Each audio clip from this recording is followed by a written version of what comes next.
Maybe I'll try this one.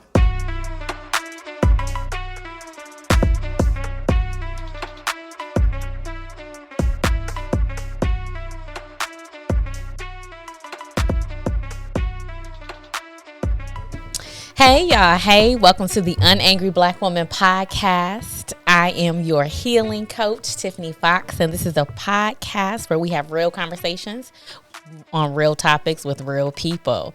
Our guest today is no stranger to the show. He's actually a friend of the show. Welcome back, Mr. Fox. Keon Fox in the building. Thank you for having me again.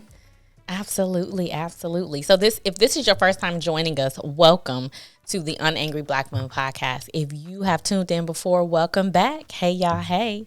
So, again, let me just tell you a little bit about the Unangry Black Women podcast. So, it is a movement. So, I curate and create safe spaces for those that I help and those that I serve. And I believe healing happens in community. And so, we wanted to have a podcast to just highlight Black experience, highlight Black women, highlight the other side, dispel the myths, dispel the stereotypes, all that good stuff. So that's why we've created this podcast, and thank you for tuning in. Mr. Fox, what are we talking about today?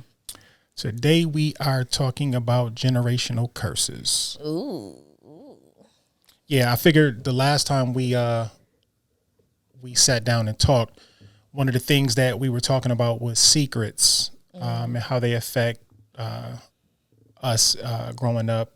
We talked about the Kirk Franklin documentary and his family secrets, and just, you know, even just ending that with his mom.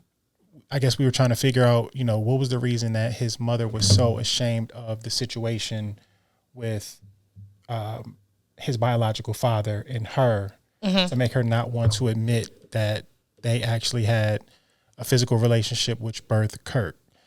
So we talked about a lot of different secrets that our families, you know, keep, which affect us. So I thought that was the perfect segue to this episode of talking about generational curses. I think that's a good thing. But before we begin, I have a disclaimer, because we use the word and we throw generational curses around and generational everything. And I don't think a lot of us truly understand what generational curses are. I think it's a not a trend, but just a word that's misused often. So I think for our viewers and audience, we need to define what generational curses are, just for the context of our conversation. Yeah, I so agree. What do you believe generational curses are? I believe a generational curse is anything that happens from one generation to the next that impacts the family in a negative light. And I think that what we do is we confuse breaking generational curses with generational accomplishments. So, for example, if by any chance you say, hey, first person in the family to own a house, breaking generational curses.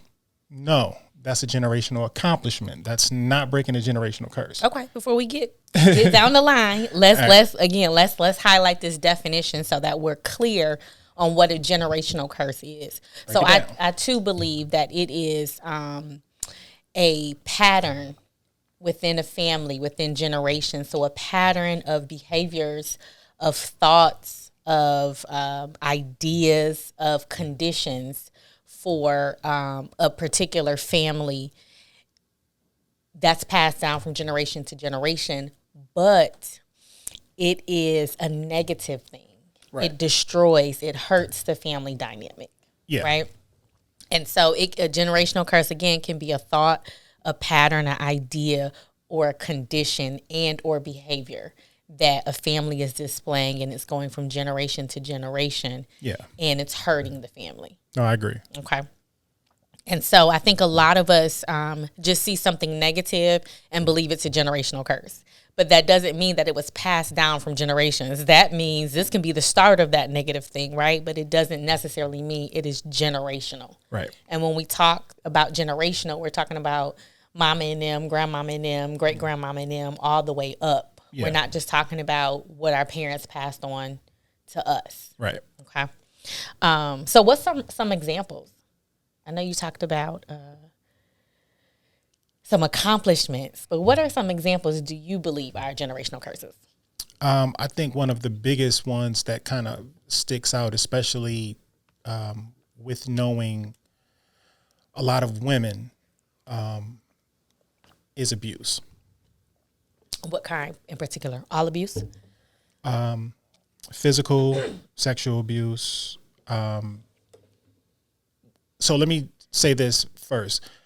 Younger, I did not know that so many women that I knew had gone through some type of abuse in one form or another. Okay. I did not know that. In my own family, people that I know. So I think that kind of falls in line with a lot of men. We don't know. And mainly because a lot of it is secret. Okay. So in addition to the abuse, that can be, again, physical, it could be sexual. In addition to abuse, I think that having a one-parent household is also a form of a curse, because I think that, and again, this goes back to the Kirk Franklin documentary. And even when you had Rodney on as well, you know, not having balance or the correct balance can impact you in a negative way. Now, are there people that are able to get over abuse, get over having, you know, one family, one parent? Absolutely. But to say it doesn't affect them, I think that we're kidding ourselves. So again, going back to our definition of the definitely I agree abuse, but the single parent household, is that hurting the family? Absolutely. Is that a generational thing that's hurting Absolutely. the family? Okay. So let me go back to abuse. I totally agree. It's amazing how many men and women have gone through that, and their parents have gone through it, and their grandparents have gone through it, and we're not able to break the cycle because of secrecy. Because what happens in my house stays in my house. Because we have this thought that as children we protect the parents. So I don't want, you know, my parents to know. I don't want mama to know. I don't want daddy to know, you know. And so I think absolutely, and I think if we have those conversations, and we'll talk about generational healing in a moment, but I think if we have those conversations, it would stop some of those generational things right in its track. But because we're not talking about it, we're missing the signs and symptoms and things for the next generation. I agree. I think single parent households, well, I was raised in one, and my father did amazing. I think they do disrupt the family dynamic overall. Yeah. And I think it becomes, unfortunately, this is the norm, but it is hurting our families. Right. I also think poverty. Let's talk about poverty, right? Poverty is trauma, and I think a lot of us don't realize that poverty is traumatic just because it's so normal. And we're able to function in that dysfunction.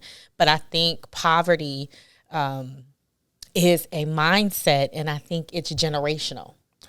I'm glad you said mindset, because at first I was going to say I'm not sure if it is, but you're absolutely right with mindset. Mm-hmm. Because you can come out of poverty, and in that, you know, and that stops the generational curse. But I think that if your mindset is not, you know, to the point of trying to get out of it, or you're just stuck in that, you will pass that down. Absolutely. Yeah, so I agree with you. And I think it's a mindset of lack, right? I think it's a mindset of lack and not abundance that we pass down. And so that lack is what's causing it to be generational. Yeah. You know, the lack is, I got to put the money in the mattress, right? Or I got to, you know, when we talk about breaking some of these things and some of the thought patterns, it's not about abundance or wealth or investment or gaining. Yeah. We're just trying to hold on to what we have because we don't want to lose it. Yeah. Right? Let's see. I think addiction. Yeah, absolutely. Is generational. Yeah. I think that even though, you know, addiction, and I want to dispel this myth about addiction being a choice, right? Addiction is a disease. And so I think we pass that down to our children, and we pass that down, whether it's alcoholism, whether it is, you know, smoking weed, if it's cigarettes. And so that kind of gets passed on because it becomes the norm. Right. Right. Anything else you want to lend as generational curses? No, I think that, I think the biggest thing, okay, so let me say this. I think the biggest thing that is a generational curse is silence, just period, point blank. You touched on a few different things that we consider generational curses. And not saying that, for example, addiction, hey, you struggle with addiction, that may be something hereditary. I don't know. Correct. However, I think that because the lack of being vocal about it, especially with said family, kids, whatever, I think that a lot of us inherit certain things and don't know, or a lot of us don't know what to look out for because there's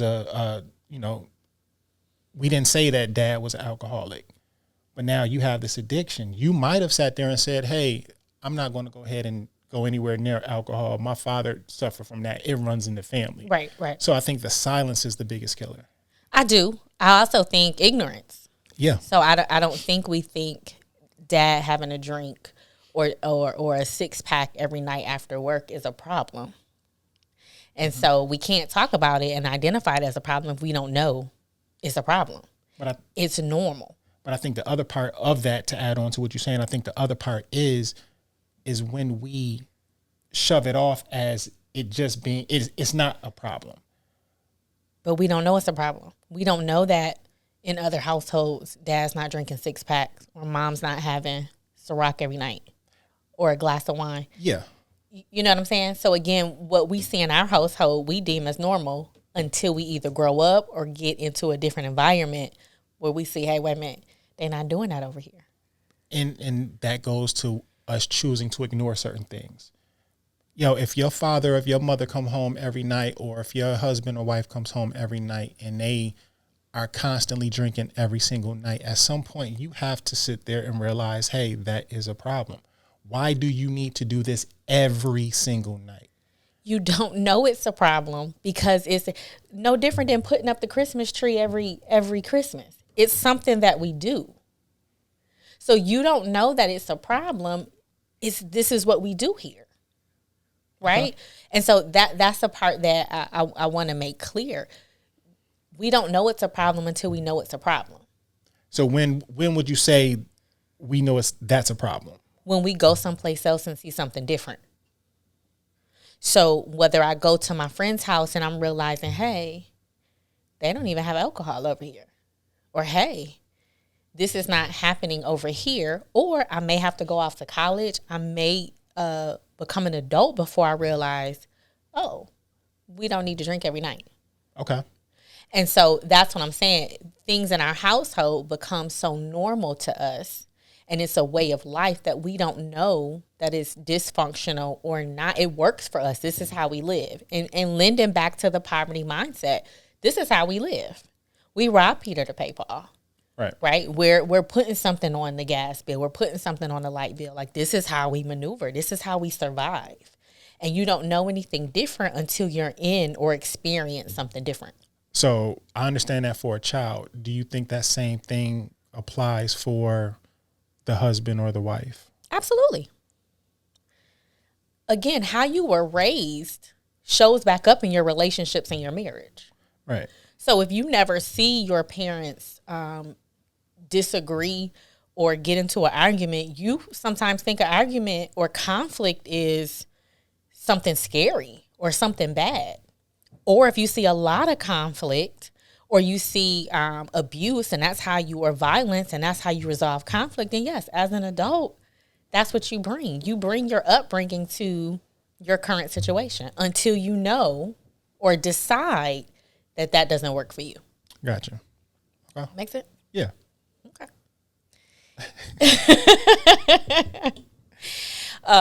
So let's talk about breaking these curses. How do we break them? Do we break them? Can we break them? Yeah, they can not easily, but they can definitely be broken. Tell me how. One, the biggest word is taking accountability. But my abuse wasn't my fault. Your abuse is not your fault, but your silence is something that you can actually do something about. Can I? Why can't you? Because of the repercussions and the consequences and the people that will be hurt and the things that will be exposed from my family. Because we a good Christian family. Are you? But okay. We in the church and I don't want to bring shame to my family or my lineage by exposing some of the things. Again, I think we have to realize that, okay, you're not the person that brought shame because something was done to you. You didn't do that. So one, you have to realize that you're not the problem. I know that's easier said than done. Absolutely. Totally easier said than done. But again, it's the accountability piece. Do I suffer in silence? Do I not say anything? Okay, let's just say you don't. Let's say you're quiet about this. You don't tell a soul. You keep this to yourself. Now you have kids. Now you're going to have those fears that these same things happen to your kids. However, that conversation, that you speaking up about it, that could have been the one thing that prevented that from happening to your kids. So, for example, if by any chance you're going through something and you hide it, now when your kids are going through that same exact thing, do they feel comfortable speaking to you about it? Hey, we don't show ourselves arguing around our kids. So like you said, make it a little lighter. Some of us. Right, but let's just make it a little lighter. Let's just use that example that you used a couple minutes ago. So we don't show our kids that we argue. So like you said, when it comes time for them to be in an argument with their significant other, they're going to think it's the worst thing in the world. They're going to think it's terrible. Like they're not going to know how to get past it because they never seen that. And if they don't think that we ever argue, do they feel comfortable talking about an argument that they had? Because they think it's the worst thing in the world. My parents would never. I'm just saying. I mean, you're right. So, but I think as parents, we think that this is the best. And as parents, we do the best that we can do. Most of us do the best that we can do. And so because of how we were raised, maybe we saw too much violence, too much conflict. And so we not around my kid. Not understanding this is hindering them from understanding healthy conflict. So even back to the suffering in silence, your silence is in a way what you feel protecting your children. And as Black people, let's just talk about it, right? In our culture, we feel like if we talk about things, they're going to happen. We know that death is inevitable, mm-hmm. right? But we don't want to talk about and plan death. Right. We don't want to talk about life insurance. We don't want to talk about preparations and plans and what happens because we feel like, it's going to speed up the process. Okay. And so I think as a culture and as a people, we think if we talk about the abuse, let's go back. Let's go back. A lot of the slaves, when they were free, didn't want to talk about slavery. Okay. A lot of the survivors of Tulsa's Black Wall Street, they didn't want to talk about it. Right. Right? One, because we don't want it to happen again. We don't want to bring up the past. And two, we don't want to relive that thing. Right. So I think a lot of it has to do with we think we're doing the best for the next generation by not talking about it so that it doesn't happen. And you and I both know that is incorrect, that is totally a lie, right? That is totally limiting beliefs. But I'm just lending an explanation to why we don't talk to our kids about certain things because we don't want to relive them. And we think if we talk about it, it's going to happen. So pardon my French for a moment. Hey, we here. And I'm just going to take a moment and be the asshole in the room. Okay. My response to that, you're 1,000% right, but my response to anyone, and this is more so rhetorical than anything, how is that working out for you? It's not meant for me to sit there and, make fun of your situation, but how is the silence working out for you? So, them Tulsa survivors that you mentioned, them Tulsa survivors, like you said, they didn't want to talk about it. They didn't want to relive that. And understandably so. I'm not for you to go through whatever it is that you went through. I'm not saying that's an easy thing to relive. And I'm not saying it's an easy thing to talk about, but you have to look at those things and realize what happened because we were silent. So when we look at Tulsa, if anybody knows the whole situation with the Tulsa massacre and any of the survivors, because they were silent about it all the way up until maybe a couple of years ago, nobody thought that really happened. Absolutely. Nobody. And they lived in Tulsa. Right. So I agree. It's not working. But what I'm saying is we can't just say silence is wrong. We got to understand why people are silent and empower them in that moment to advocate and speak up. And see, that's the scary thing about it, because your silence doesn't tell me you went through anything. I can't help if I don't know. Absolutely. And that's the scary part about it. So I can understand why you're silent, but then I don't know that you've ever gone through anything. Like I said earlier in the podcast, I grew up not knowing that a lot of women that I knew went through anything. Absolutely. So when you're in a relationship or you're dealing with women or you see certain women and you wondering why they act a certain way or their relationships don't work or whatever, you don't know the background story. And because you're silent, I'm going to judge it for face value as opposed to I know the behind the scenes and realize, oh, she done went through some things. Right. I just look at it like, oh, you difficult. Or, hey, you can't keep this.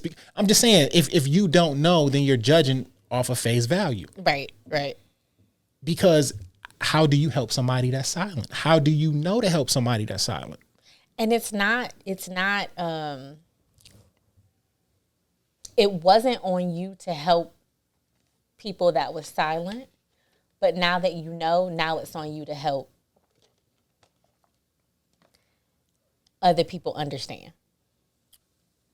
So this is what I'm saying. So here we are talking about silence, and there's probably a lot of listeners that's like, oh, I'm taking that to the grave. Like, let's be real. This happened to me. I'm taking it to the grave. Right. Because that's what we do. Yeah. Right. And why relive it? Why bring it up? Ain't no sense of talking about it now. But I think now that we understand why people are silent, then we can empower them to tell the truth, to break some of the thoughts, the behaviors, the ideas, and the conditions that are coming after you. Yeah. And so I think this conversation here, if we can correlate silence and the generational curse of molestation, then I think more people will come forward and not be silent. Right. But when you're in that place, you're just thinking about you. I get it. I'm out of here. I'm done with that piece of my life. I don't want to relive it. I'm the best parent I can be. So surely this isn't going to happen under my watch. Because I know the signs, I know what to look for. But in the meantime, like you said, we're not talking to our girls and our boys. Mm-hmm. Let's just not make abuse a girl thing. Boys go through it often, a lot of times, but they don't say anything because they think it's a rite of passage or it affects their manhood. Right. But we're not talking about it either way. Right. But I think you have to link silence to patterns and things that can go on if you're not speaking up for you. Yeah, and I agree that this right here is hopefully someone listening and gets more comfortable to say, you know what, I feel like not being silent anymore. Absolutely. You don't have to sit there and scream that to the heavens, but hey, it might be people in your family that need to hear that. Absolutely. And that can actually help break that curse. You never know what anybody else in your family is going through. So you being vocal about something can free so many other people. You never know. And I think it can free you. Let's talk about that. Let's get free. Right. And so I'm not saying this is something you have to post on social media, but I'm saying you got to tell your story. Mm-hmm. You have got to tell all of it. Right. All of it. Because I think the guilt and the shame plays on the secrecy. Yeah. And the I don't want to tell that part of the story. But if we're not telling the full story, then like you said, we won't get healed, we won't get free. And then it sets the generation up after us to have to deal with stuff that we could have nipped in the bud from the beginning. And so let me say this too, because you're right. I think also with a lot of parents, put generational curses to the side for just a second. A lot of parents feel like they don't need to share anything about their lives before their kids. Boomers. They feel like it's not really any of your business. The baby boomers. And some even our age. They feel like, yo, really? what I did before you was here ain't got nothing to do with you. Really? But the crazy thing about it is, if you have a parent, both parents, when you are able to see yourself in that person, that's, like, I get this from my mother. Oh, me and my dad both do this. Oh, it's so many different things that make up why you are who you are. Right. And I think, if you chose not to tell me certain things, then I'm going around guessing my whole life, why do I act this way? Why do I do this? Why do I do that? I think some things are just inherited. The other part to it is, hey, you might have gone through something that I'm going through right now, but when I'm going through that situation and I come to you to say, hey, I'm going through this, that, and the third, and you, I did that when I was your age, or that ain't nothing. You kind of shrug it off like that, like, we all done been there. I keep trying to tell you, ain't nothing new. You know how every parent done said that, right? Right, absolutely.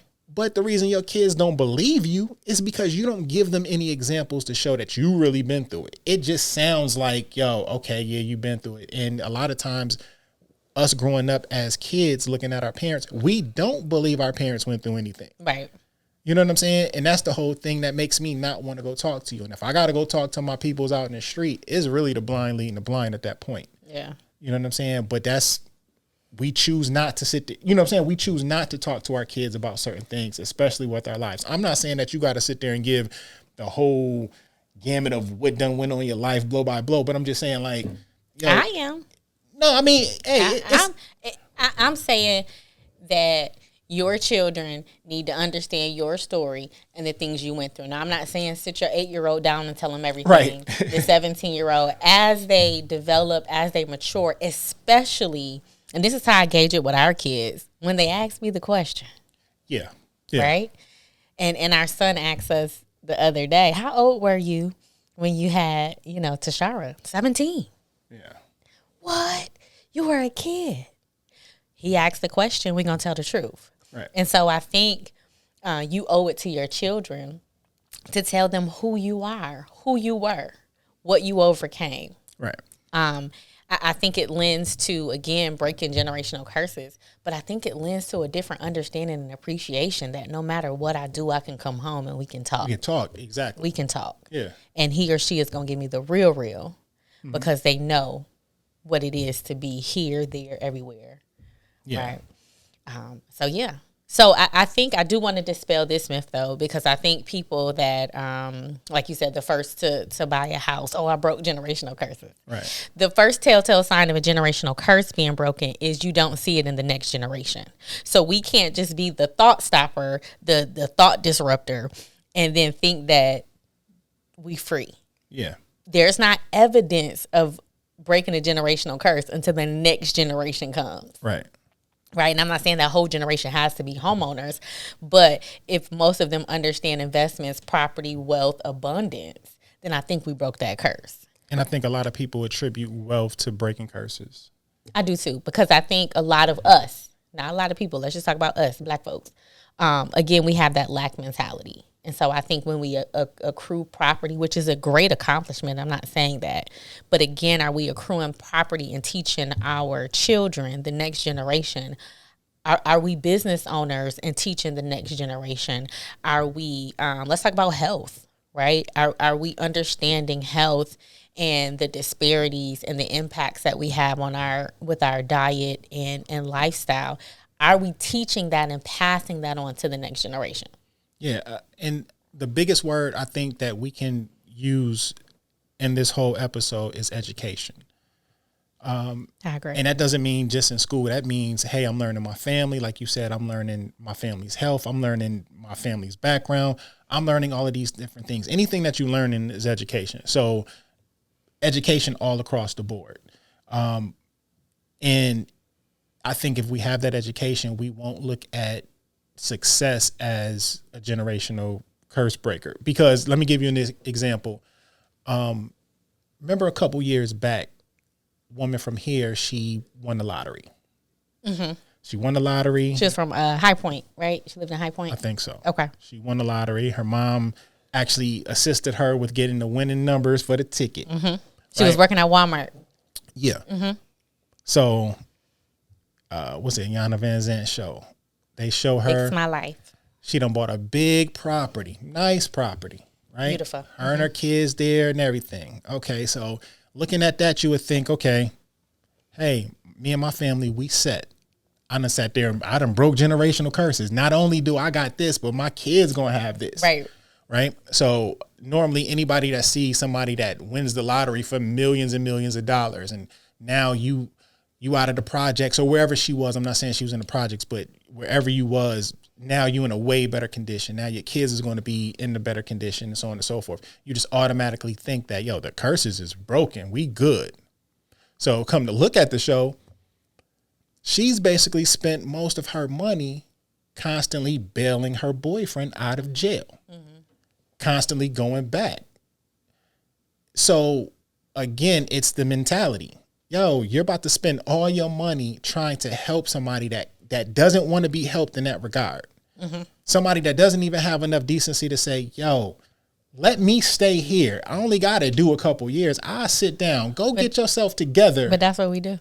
I'm sorry. Go ahead. No, go ahead. But that's the curse. Yeah, that's the curse, and that's what I'm saying. Look at the curse. And that's the whole thing about it. We sit there and say that's what we do.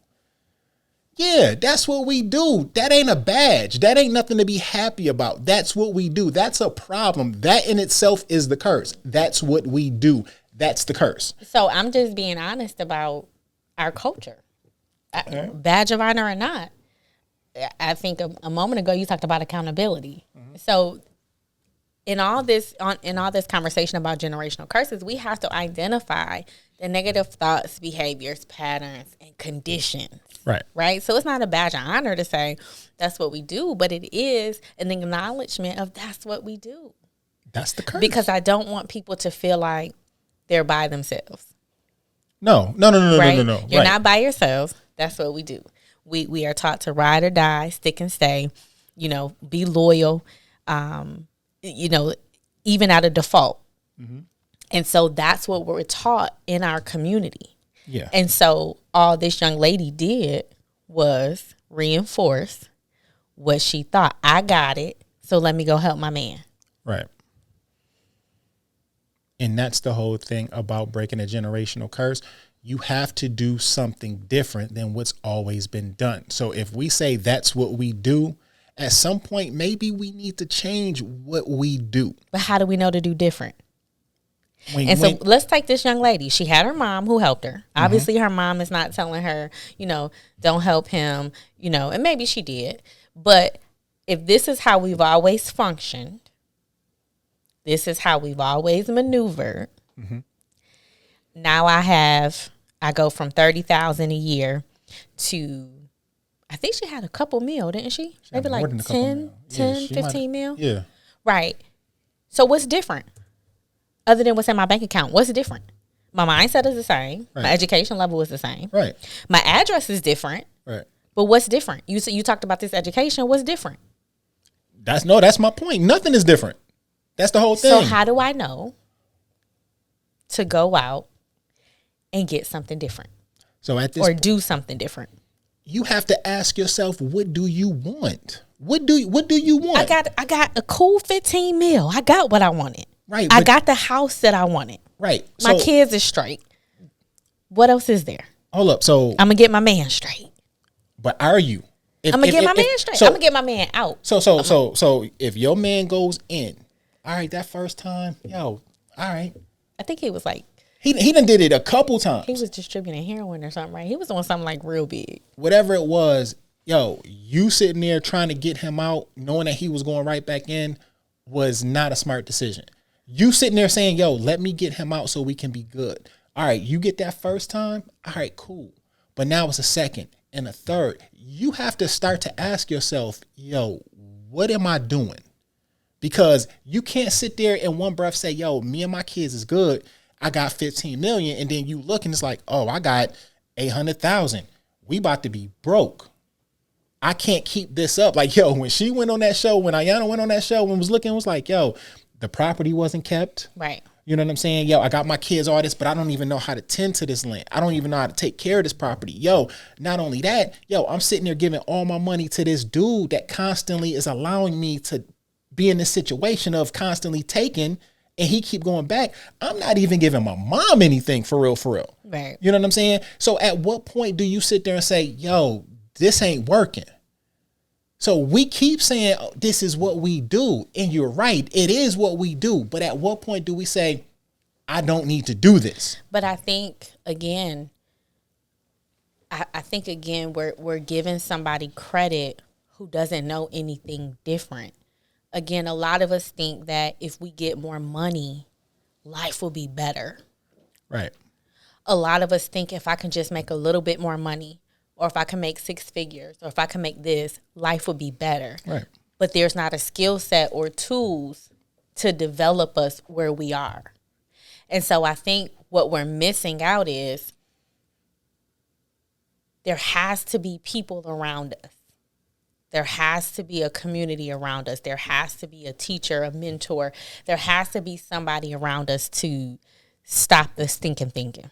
But if there's not, then what? Then we in trouble. Then we in trouble because we're left to our own devices. We're left to our own thoughts.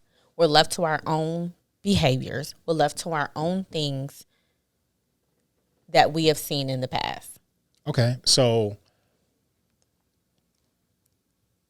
put her to the side for 1 second. So like you said, for example, she needs those people around her, right? Somebody. Just one person. I guess it can't be your mom because your mom is trying to tell you certain things, but you're going to ignore that, which also makes me believe that, hey, whatever you seen coming up, right, played a role into why you're doing what you're doing. Absolutely. You're not just sitting there saying, yo, let me blow millions of dollars trying to bail this dude out of jail multiple times if something in your past did not make you feel like that was the right thing to do. Here's the thing with her. She did have somebody to come in. She had the Fix My Life show came in. Yeah, Iyanna. Right? Iyanna. So the thing is, she planted new ideas and she planted new behaviors and she gave her new information. Mm-hmm. Now, from that point on, now some may say it was too late after that point, but I think she still had some money left. But even at that point, you know something different. Now it's up to you to light a fire and start to do something different. Okay, so let me ask you this. When certain things are going on in your life or in your kid's life or whoever around you, your mom's, whoever, when things are going on, that feeling that you get like this ain't right or this needs to change, is that not enough? For some, yeah. Okay. And for some, it's not. Because there's a lot of women that I help and they want better. They want to get unstuck, right? But they don't have the resources or the tools to help them get unstuck. So they just know it's better. I'm in survival mode. I'm doing what I got to do, but I know this ain't it. But I don't know where to turn. I don't know who to look. I don't know what to get to help me get to better. And so that's why I'm saying to you, it's up to podcasts like this. It's up to people in the community. It's up to the ones that know better to reach back and teach the others better. Gotcha. That doesn't necessarily mean that has to be in your family. I know a lot of us spend time with family and that may not be it. A lot of times that ain't it. Right. Yeah. So mama and them stuck in their ways and we's trying to, mama, stop doing this. Mama, we need to do that. Mama, we need to eat better. Mama set in her ways. Right. But it's children, it's other people, it's coworkers, it's other people in the community that want the help, but just don't know how to get it. So let me ask you this question. Do you think that as our culture, as Black people, and it's getting better now, but, you know, generations of this ideology that therapy is not real or doesn't work. Do you think that also plays a role into the curses not being broken? Like, it's easy for you to talk to family. It's easy for you to talk to your cousin, your homeboy, go to the bar and talk to the bartender, go to the barbershop and talk to whoever's cutting your hair, but you will not sit down and talk to a person that is licensed and trained to deal with being able to assist you with handling these issues. we used to look at it as rich people problems. We used to look at it as, that's something white people do, rich people do. We would not talk to a therapist. And even now, there's still people that will fight that. Absolutely. And again, because the notion of us is what happens in my house stays in my house. I'm not going to a stranger to tell me how to be a husband, how to be a father, they don't know me. Right. Right. So the thing that I want to make sure we let our listeners know is therapy is not the professional telling you what to do. It is the professional asking you the right questions so you can make the connections. Right. So you know what's best for you to do. No one is telling you what to do. But you talked about accountability. So we're not even facing that there's a problem. So that's first. Let's ask the question, how is this working? Yeah. Is this working? Is this a problem? Right? So we need to make the connections, and there has to be somebody that is going to help us make the connections of the negative thoughts, behaviors, patterns, conditions. Right. Because again, we don't know. And then there has to be somebody that's going to walk us through when we make those connections to finding the right resources to start to break those things. So I love therapy. I'm an advocate as a mental health advocate, as a professional who's been in mental health for 16, 17 years. Like, mental health is it for me because everything starts in the mind. Yeah. Everything starts in the mind. Our behaviors, our thoughts, our emotions, our minds tell us how to feel. So depending on the filter that we look through them in, that's how we feel. Oh, she's trying to be funny. Or he's trying to play me. Right. Right. Because this looks familiar. Your mind feels like, oh, we've been here before. Guards up. Yeah. And so I think a lot of that has to do with us just, what happens in my house stays in my house. Or we are a people of faith. We are a religious, spiritual people. That part. And we going to pray it away because it's a demon. Yeah. Right. And I love God, and God can do anything, but God also put people here to do his work in the earth. And that includes therapy and healing, right? Because a lot of us, we want to just leave it at the altar, but there is something that needs to be done after we get up, after we activate the prayer, after we say, hey, give us hope. Hey, give us this, give us revelation, give us wisdom. Now there's a thing that we have to do to go get the wisdom. Yeah. Go get the help, go get the healing, right? So as we wrap up, I want to talk about generational healing. Okay. And I think you started that conversation with therapy. How, as Black folks, how as people of color, can we heal?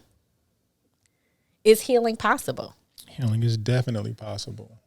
But again, like you said, I think you have to start with acknowledging that there is a problem. Mm-hmm. To your point, mm-hmm. You have to. A lot of times, and if we talk to older people, whatever happened to them, it may be the most traumatic thing in the world. And they'll shrug it off like, "Oh, that was just going on then." Or, mm-hmm. "Oh, I'm all right." You know what I'm saying? Like, you think you all right, and you think that because you're still here that it. No. Absolutely. You know what I'm saying? That's the biggest part. Like, if you don't want to talk about it and you want to acknowledge it, or I'm sorry, if you don't want to acknowledge it, that's fine.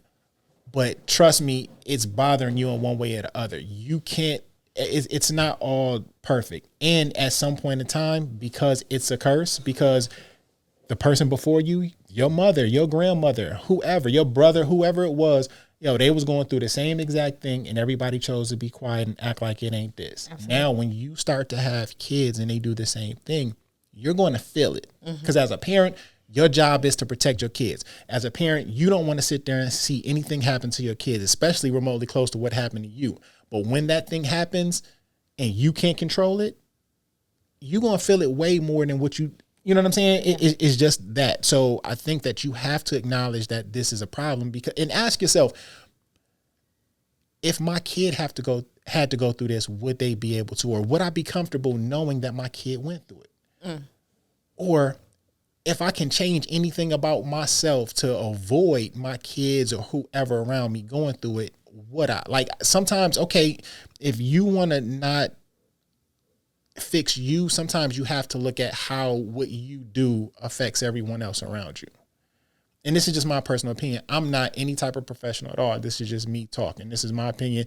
You're the expert.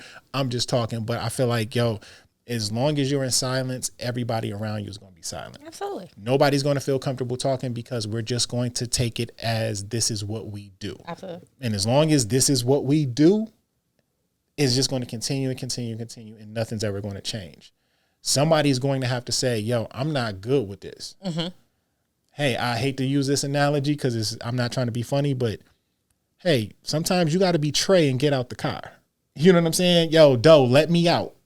You got to look at that in every other aspect of your life. Sometimes like, I know what I'm about to do is wrong. Mm-hmm. Or I know this don't feel right. Mm-hmm. No matter how much I want to do it or how much I want to be quiet, no matter how comfortable it is for me to suffer in silence because I'm comfortable, because I've done it for so many years, no matter how comfortable that is to me, I got to get out of this car that's in and change something because I know it's not right. Absolutely. And I think when we talk about healing, I think people think healing is something that is flowers and it feels good and it's a woosah moment and it's going to the spa and it is all this pampering stuff. And healing is ugly. Healing is reopening, cutting open the wound, taking out all the stuff that's in there, the scar tissue, the scabs, the pus, everything, cleaning it out, packing it with good stuff, right? And then now sewing it back up so it can heal properly. And the other part is it's not instant. No, some people think that, like if you go to the therapist, you think that, after one session, they were supposed to solve everything and then you mad because they didn't. It don't happen overnight. It is a process and it's ugly and it doesn't feel good. Right. Right. And so you have to be willing to get uncomfortable to unpack those bags. Yeah. So if silence is your default and it's easier not to say something, then you're going to have to get uncomfortable with breaking the silence. Yeah. And I tell anybody I come in contact with, everybody has their giants. Our children have their giants. But what activated my healing for me was I'm not going to let them fight my giants. It ain't fair. Right. So let me fight my giants so that they don't have to. Yeah. Let me get uncomfortable so that my grandchildren, they can deal with their new problems, right? They don't have to deal with my stuff because I chose not to deal with it. I think for healing also, like you said, acknowledgement in what is happening, what's not working for me, talking about it, seeking support. I believe healing happens in community. And you know that I do an event quarterly for women and then annually for men and women, the Barbershop Talk for Her. And Barbershop Talk is just a safe space where we talk about stuff, right? We talk about the things as women in the room that we don't get to talk about, that we got to put makeup on, that we got to mask up, that we have to make look good, but we dealing with this stuff. And then the annual one where we talk about men and women, those things that we need to talk about. Yeah. We need to talk about. And so I think just having dialogue opens up a lot of things. And I think those things are good because even and that's the whole thing too. Hey, if you got to start small, if it's maybe 2 or 3 people, you might feel comfortable with opening up as opposed to a larger group of people or even one person. Just the fact that you're able to get it out and speak on it. That's the first step, in my opinion, just to be able to openly admit or acknowledge what actually happened or what's happening, and then keep on going from there. To your point a few moments ago, the healing is ugly. Someone used this example of like when you go to a hotel and you see in the cleaning ladies, when they clean in the room, it looks a mess. It ain't the room you get when you open the door and you finally get your bags, but it gotta be a mess before it can get pretty. It got to. So just think about that. Like, yeah, this is a mess, but this is going to be the other side of it. So I definitely think that we got to go through it, and you got to realize that it's going to be ugly. It's going to be a mess, but it's going to get better. It can't get any worse. And it actually can get worse. Let me say that it can get worse in silence, but however those things that happen, like you said, we fear the backlash, what's going to happen, how is family going to be affected, how is this going to be affected. Sometimes we have to put that to the side, and sometimes we have to think about what's going to be the better thing. Hey, if one of my family members is being abused, or they going through this or they going through that, hey, maybe me saying this, no matter who gets offended in my family, maybe this saves somebody else, or maybe this allows them to be more vocal so we can catch it the next time. You know what I'm saying? And hey, if it's fallout, it's fallout, but you might have saved somebody through that fallout. You know what I'm saying? And you might have saved yourself. Now you can be open, and you never know who's listening to you. Absolutely. So that can always help. Watching. And who's watching. Right. I think the last thing before we close out is, I think as a people, we have to, part of healing is forgiveness. Yeah. And I think, we hold on to grudges. We mad about something that happened in 81. I think we need to forgive. I think, one, we need to forgive ourselves and give ourselves grace and say, hey, this was my mindset at this time. I did what I felt like I had to do. Let me forgive me. Let me forgive myself for the things I did in survival mode. Let me forgive myself for the things I thought I was doing to better myself and I wasn't. Let me forgive myself for blaming myself for my situation. That's it. And I think we need to forgive the parents or the people that had a responsibility to us. Yeah. Right? That they didn't know any better. Not excusing any behaviors, but I'm just saying they didn't know any better. Yeah, we don't need excuses. We just need explanation. This is what it is. And sometimes there isn't any explanation. Right. I whooped you because that's how mama and them whooped me. That's the explanation. Right. But the explanation. It might not be what you want. People think explanation is closure and it feels good. No. You may never understand that. Yeah. Right. The explanation might piss you off more than the silence. But the curses lie in the unforgiveness, in the shame, and in the guilt. Yeah. Again, before we close, the trauma, the curse, the behavior was not your fault. But the healing is your responsibility. Yeah. And so you owe it to you owe it to the next generation to heal and to promote healing and break some of these curses. Yeah. Any last words, Mr. Fox? No, I just think this was a great discussion. Hopefully someone hears it and, feels empowered to speak up about what's going on in their lives. Like I said, whether it be to one person, whether it just be out loud to themselves in a room, just to take the first steps as far as trying to actually move forward. I hope that this kind of gave some more information on what generational curses really are, so that when we are proud to be on Facebook, Instagram, or whatever, and we saying breaking generational curses, we really breaking generational curses. And, again, it's going to be ugly, but if you're ready to heal, hopefully this is the first step, and let's go. Let's go. Yeah. Let's go.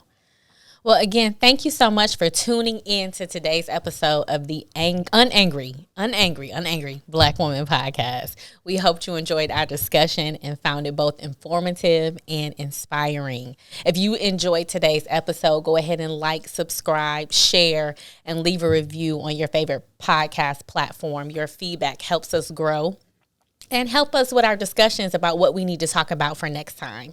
Remember, the conversation doesn't have to end here. Go ahead and follow us on social media at Tiffany Fox Inc. That's on Facebook, Instagram, and LinkedIn. We would love to hear from you. Join us each and every Wednesday at 12 noon on your favorite podcast platform to hear our next episode. Until then, take care, and remember, healing happens in community. And thank you again for being a part of our podcast community. Until next time, be great. Your healing coach.